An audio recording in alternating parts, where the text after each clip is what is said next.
우리가 지금 챗 GPT를 활용해가지고 영어 학습을 조금 더 효율적으로 만들고자 노력을 하고 있는데, 그 중에서 이제 가장 활용이 우선시되는 분야가 어떤 쪽에?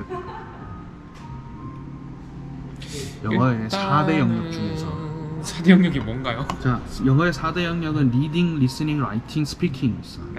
그러면은 이 4대 영역 중에서 가장 챗 GPT가 필요한 영역은 어떤 게 있을까? 그냥 당장 가장 실력을 기르기 좋은 건 작문 아니겠습니까? 아무래도 라이팅. 왜냐면은 내가 답변하면 즉각적으로 평가를 해주기 때문에, 또 조금 내가 문법 같은 걸 틀려도 얘는 귀신같이 알아듣고 정상적인 대답을 해주기 때문에 일단은 자신감을 갖고 문법을 틀을 벗어나서 의미 전달 자체를 완성하는 훈련을 하기 GPT가 정말 좋은 것 같고, 거기 조금 프롬프트 엔지니어링 섞으면은 이제부터 내가 하는 답변에다가 문법적 오류가 있으면 첨삭까지 해달라 이렇게 요청을 해버리면은 걔가 문법까지 자동으로 주니까 라이팅은 정말 즉각적으로 도움을 받을 수 있을 것 같고, 뭐 리딩도 같은 맥락에서 얘가 실시간으로 해준 문장을 내가 읽고 해석하는 과정에서 좀 크게 도움받을 수 있을 것 같고, 리스닝이 제일 도움 안 될 것 같아.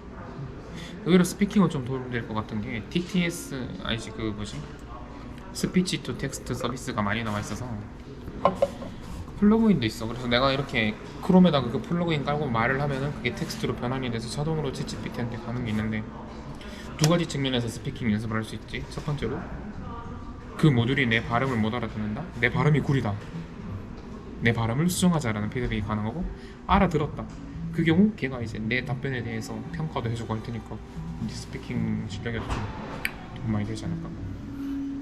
그러면은 아까 전에 라이팅 관련 분야에 대해서 얘기를 했잖아.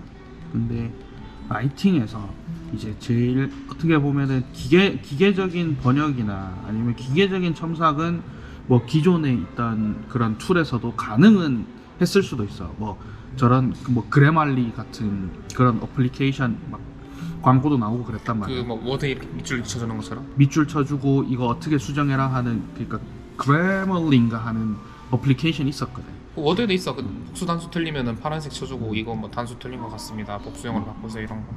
근데 그러면은 혹시 챗 GPT가 문단 단위를 첨삭을 해줄 수가 있는지, 의미의 흐름 같은 거 있잖아. 그냥 이런 작은 어떤 문법적인 실수 말고 어떤 의미의 흐름이 잘못되었다거나, 예를 들어서 이게 토픽이 오프 토픽이다, 그런 거. 그거는 무료 결제 유저 기준으로 1024단어 안에서는 가능하고, 유료라면은 현재 GPT 3.5 기준으로 한 4,000 정도, GPT 4 기준으로 7, 8천 단어도 될 거야. 심지어 8천 단어 했는데 내가 아직 4천 단어 정도 입력을 못했어. 그러면 앞에 내가 한 거에서 이어지는 이야기입니다라고 다시 던져주고 전체적으로 평가해서 이런 것도 먹을걸? 그러면은 또 하나 궁금한 게, 챗 GPT가 맥락이나 뉘앙스를 이해할 수 있나? 그렇죠. 예를 들어서 이 맥락으로 가다가 어떻게 보면은 그 이제 이때까지 그 뭐 파파고라던가 아니면은 그런 그 온라인 첨삭 툴의 한계 중에 한계가 뭐 맥락적인 부분에서 수정을 못 한다거나, 아니면은 이 어휘의 뉘앙스적인 부분은 제대로 못 잡아내는 경우가 종종 있는데, 그런 경우도 다 해결이 되는지. 일단은 그걸 근본적으로 해결한 기술이 2017년에 나왔습니다. 어텐션이라고. 걔가 하는 역할이 뭐냐면 그 일종의 컨닝 페이퍼처럼 작동을 해요. 예를 들어서 이런 거예요. 이제 나랑 이렇게 대화를 엄청나게 나누다가 뜬금없이, 근데 내가 내 생일이 몇 월 며칠이라고 말했죠? 라는 질문을 했을 때 사람은 잘 기억이 안 날 테지만 챗GPT 같은 경우는 과거에 내가 했던 대화 내역을 빠르게 한번 컨닝을 하고, 그래서 한 148번쯤 전에 대화에서 9월 17일이라고 말을 했구나 라는 걸 캐치를 하고 9월 17일입니다 라고 얘기를 할 수 있거든요. 어떤 점에서 지금까지 했던 모든 대화 내역을 다 저장을 해둔 다음에 매번 말할 때마다 그걸 한 번씩 훔쳐보고 올 수 있기 때문에 맥락 측면에서 인간보다 훨씬 더 민감하게 캐치를 할 수 있게 되었고, 이게 어텐션이고, 그러다 보니까 굉장히 대화의 내용이 길어지거나 혹은 같은 단어나 문장이 어떤 문맥의 흐름에 따라서 다르게 번역되는 게 매끄러운 경우가 가지를 잘 포괄할 수 있겠지. 예를 들어가지고 이런 게 있겠다. 그녀에게 꽃을 어떻게 주면 좋을까? 라는 맥락 없는 문장이 있을 때 경우의 수가 너무 많잖아. 이제 이거를 과연 고백의 의미로서 꽃을 전달하는 건지, 장례식에 근조 화환을 주기 위해서 꽃을 주기 위한 건지, 아니면 정말로 꽃이라는 걸 연구 소재로 삼기 위해서 택배로 보내기를 원하는지, 이런 식으로 앞에 있는 글의 맥락을 파악을 하면서 챗GPT가 대답을 할 수 있게 되는 거지. 그래서 앞뒤 전후 사정을 봤을 때, 아, 이거 꽃을 받는 여자가 식물학자구나, 논문을 쓰는데 이 내가 새로 발견한 꽃이 필요하구나 라는 경우에는 로맨틱한 감정을 다 빼고 살아있는 채로 이 꽃을 안전하게 그 여자분의 연구소까지 배달시키는 방법에 대한 안내를 해줄 거라는 거지. 이게 다 어텐션 때문에 가능해지는 거고, 결론적으로 다시 강조하자면 맥락에 굉장히 강한 인공지능이다. 그러면은 기존에 내가 어느 정도 그 대화 로그를 좀 쌓아놔야 이제 내 의도에 맞는 맥락이나 뉘앙스를 담은 단어를 챗 GPT가 만들어 줄 수 있다는 얘기도 되는 건가? 그렇지.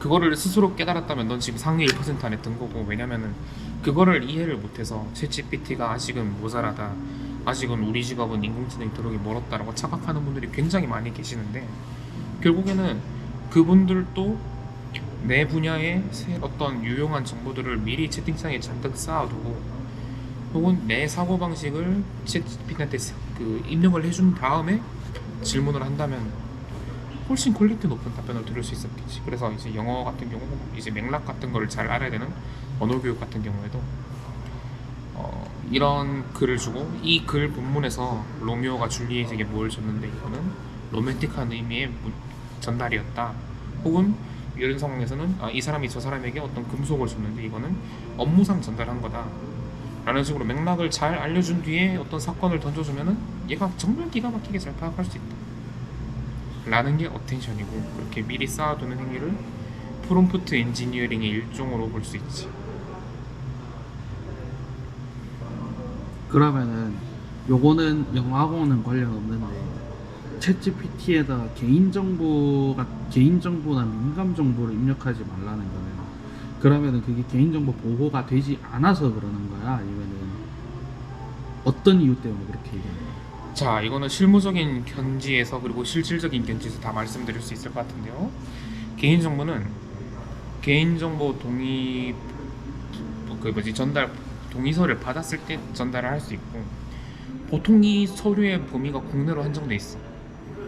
근데 챗GPT 사용 그 서버는 해외에 있어. 그래서 해외로 국내 데이터를 반출하는 거기 때문에 문제가 되고, 비슷한 사례가 그 한국정보화진흥원이라는 곳에서 운영하는 AI 허브라는 곳이 있는데, 거기서 막 온갖 종류의 빅데이터를 무료로 쓸 수 있게 열어놨는데, 제약 조건 중에 이 데이터를 허가 없이 해외로 반출하는 것을 금지하는 조항이 있어서 해외의 클라우드 서버를 빌려서 쓰고 있는 국내 업체들이 여기 데이터를 못 써. 그런 점에서 데이터 이동 자체가 불법이기 때문에 못 쓰는 경우도 있을 거고, 두 번째로는 이렇게 챗GPT한테 무단으로 무분별하게 입력한 데이터가 보호가 되고 있는지 아닌지에 대한 확신이 없기 때문인데, 실제로 이번 주 초에 챗GPT 보안 서버가 이상해지면서 다른 사람이 나눴던 채팅 내역을 내가 훔쳐볼 수 있는 일이 생겼어. 그 과정에서 많은 개인정보들이 유출됐겠지. 이런 사고를 방지하기 위해서도 있고, 또 세 번째로 프롬프트 인젝션이라는 프롬프트 엔지니어링 기법이 있는데, 쉽게 말하면 코딩 없이 채팅만으로 챗GPT 안에 있는 정보를 훔칠 수 있는 기법이 있어. 물론 현재 챗GPT 서비스는 이거를 어느 정도 잘 막아뒀겠지만, 예를 들면 채팅창에다가 개인정보를 입력해두고 맥락 없는 대화를 하다가 과거에 내가 말했던 그 사람 개인정보 좀 말해줄래? 라고 했을 때 얘가 말을 해줄 수도 있어. 말을 안 해준다 하더라도 약간 트리키한 명령어를 넣으면 얘가 말을 해줘. 이런 식으로 과거에 입력된 개인정보를 약간의 코딩도 필요 없이 인간의 언어만으로 훔쳐오는 게 가능해지기 때문에 보호가 취약해져서 넣지 말라는 이야기겠지. 요약하자면 개인정보 넣지 마, 민감정보 넣지 마.